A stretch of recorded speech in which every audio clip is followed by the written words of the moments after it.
right, I'm sitting here with the writer and director of Apocalypse Clown. I got to see the movie this morning, and people are getting ready to see the world premiere here at Fantasia.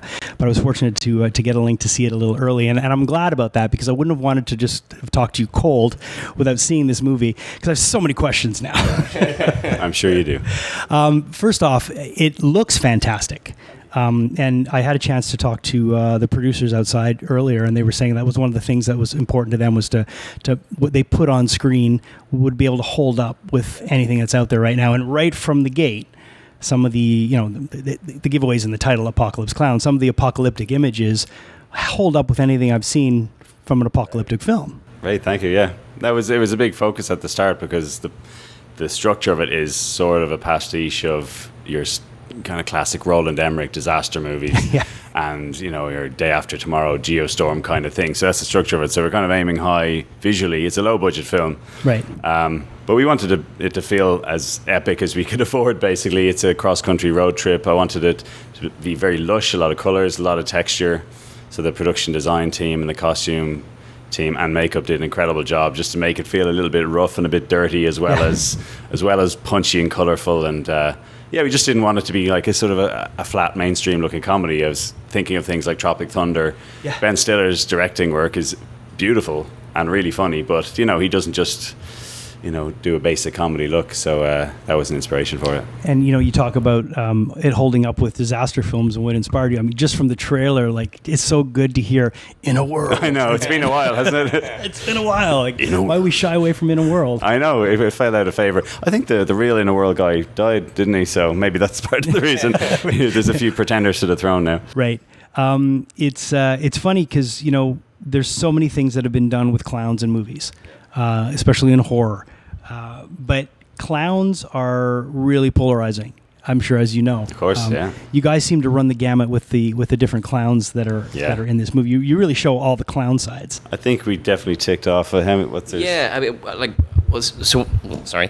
One of the things we wanted to do when we were writing it was we wanted to be actually somewhat accurate in terms of how clowns present themselves. Like there are all these archetypes and things like that, and there's a little bit of history in it, and we read it then sort of ignored it, but we wanted to know what we were making fun of a little bit, and also Natalie, who plays Funzo, she is a real clown, and so she actually had mixed feelings about it because it sort of does send up clowns, but at the same time that's kind of what clowning is to her as well, so yeah, but I mean we really wanted to kind of go deep on it and have some fun with it, and also particularly because the usual presentation of clowns is the scary clown. We wanted to really play with that. But it's great because you touched all the different types of clowns, but Funzo, I mean, she's amazing.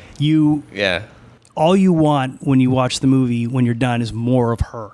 Yeah, because she just, I don't want to say she steals the show, but she steals, when she's on screen, she steals the screen. And if you do get a chance, actually, she has a show on Netflix called Nate, which is her solo stand-up show. It's excellent. Like she's one of the comedians. I mean, we saw her and just wanted to cast her straight away. We saw her, she was doing her show in Dublin, but she pushes audiences into the most uncomfortable places possible and then brings you back, but it is, I've never seen any performer who's kind of as brave as she is. She's amazing. The thing with the scary clown thing also is that it's been done a million times and it's a cliche and a trope. I think what we tried to do differently was we've made the scariness of her the joke, because she doesn't know she's scary. She doesn't know she's terrifying. She's a kind of a lovable puppy dog who just wants to belong, wants to be part of a troop. Nobody wants her around.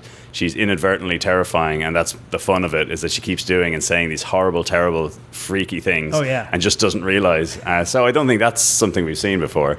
And there's a term that's used in the film that she's gone scary. Gone scary. And is that like when you were writing that and committing that to the film as a terminology for that, was that something that is like known in pop culture, or no, we just made it up because it's great though, because it's true. Like, well, it's like a taboo, there's been lots of articles about it over the past few years about how the livelihoods of your everyday clown have been kind of ruined by it and movies like that, where you just have these random sightings of freaky clowns.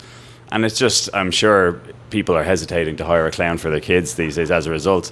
So the idea that it's a taboo, that it's the S-bomb, she's gone scary, is quite a funny thing, and probably quite relevant. Yeah. The great thing about this movie is that, you know, not only does it deal with clowns, but it deals with, you know, the dependency that we have on all of our devices and what happens when everything kind of would go dark, and what would we do, and you know, the resolve at the end, and the way what really, you know, it all wraps up very nicely. But it's interesting to see how people react when they're faced with not having their creature comforts and not having the things around them that they immediately are used to and might take for granted. Yeah, I mean, the idea of clowning and performing like that is an old school tradition, an old school thing, and like Bobo says at the beginning, kids don't care anymore because it's video games and the internet and that kind of thing. Yeah, we're so like fax machines, and we're fax machines, and we're travel agents. We're travel agents. Yeah, it's like all these things that are obsolete. They're no longer relevant anymore. But the idea that we just found it really funny that these, I mean, they're not even particularly good clowns, but it takes this apocalyptic scenario, end of the world scenario, for them to think now's our chance, and that's their focus because they're all completely self-obsessed weirdos. Yeah. Are both of you pop culture nerds? Like, I would say so. Because yeah, a little bit. There's some stuff in the movie where there's one thing in particular that reminded me a lot of Christmas Vacation. Oh, really? When they take the I don't know, was it Christmas or regular Vacation when they take the ant for a ride? Regular, yeah. I haven't seen that in a long time. Oh, well, which part of the movie was it? When the dead ant is taken for a ride on the car. Oh yes. So yeah, I don't know if that was something that just was a happy accident, or well, we couldn't fit that corpse in the car, so we had to put it somewhere. And that's the other thing, like this ridiculous crank car. Yes. Is the only thing that ends up working. The only analog vehicle. Yeah.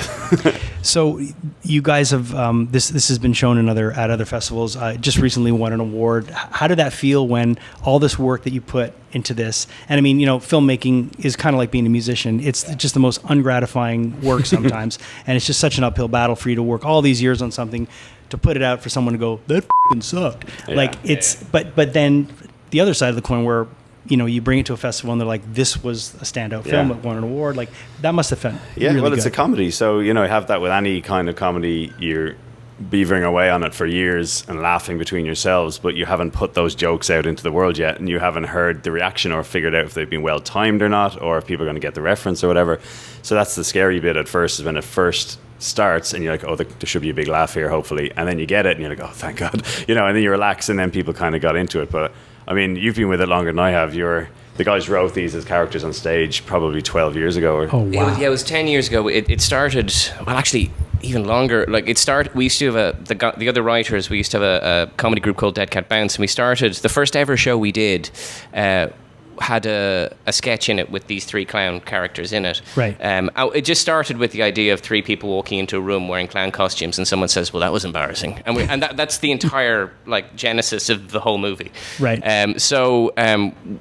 That kind of became a full hour-long play, and we just kind of got so into the characters living together, and we kind of got a sense that we could kind of write them anywhere. And then we did write them everywhere for about 10 years until someone finally made the movie. But yeah, it was a long old road. But I suppose we knew, we had a certain gut instinct anyway, because we'd put them on stage before, and we got the laughs before, that we would get the laughs when it was finally put in front of an audience. We were hopeful anyway. Yeah, well, deluded maybe, but it happened. It did happen. Yeah. And lastly, there's one character. Well, there's more than one, but I mean, in the main cast, there's one character that's not a clown. That's kind of just been thrown into this situation where all of a sudden she's surrounded by all these clowns, and she seems to, you know, she has a bit of history with one of them, and so on and so forth. But what was it like to drop somebody into this clown world that wasn't a clown, in terms of directing and maybe writing her character, and how did she feel playing that character? Well, she would say this herself as well, that it starts out as your typical, I wouldn't say straight man, straight woman, but the sort of the audience's eyes into, well, you need a relatively normal person in the mix to allow you into it and to kind of be your perspective to a degree. But we didn't want it to remain that way. We wanted it to gradually become clear that she's as insane as the rest of them. She's completely out of her mind, completely obsessed with her dead mother.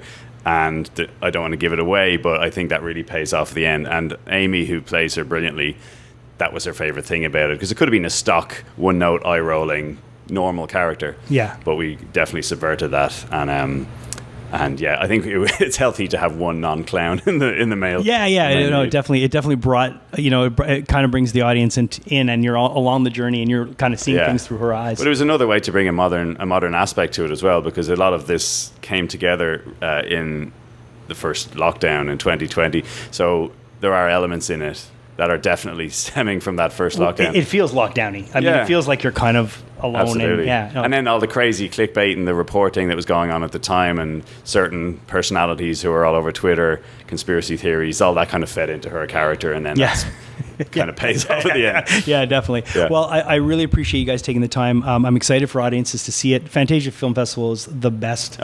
Out there, and I'm really, really glad you guys were invited, and I'm excited for people to see this movie because it was a really, really good time. Yeah, thank you so much. Great talking to you. Thank you. Cool. Hi, it's Ryan on the red carpet reporting for the Rockman Power Hour, and I'm here. We just watched Apocalypse Clown. That was amazing. How did you feel your Fantasia experience went? I think it was great. It was a first screening for any audience outside of Ireland. It's interesting to see which jokes make sense to Canadians and which don't. But it was a really good experience overall. Great laughs, lovely Q&A. Perfect place to show it. Excellent. And how did you feel? I'm completely sleep deprived because we left Dublin at 5:30 in the morning. So I just feel great. It's fantastic. No, it was really good.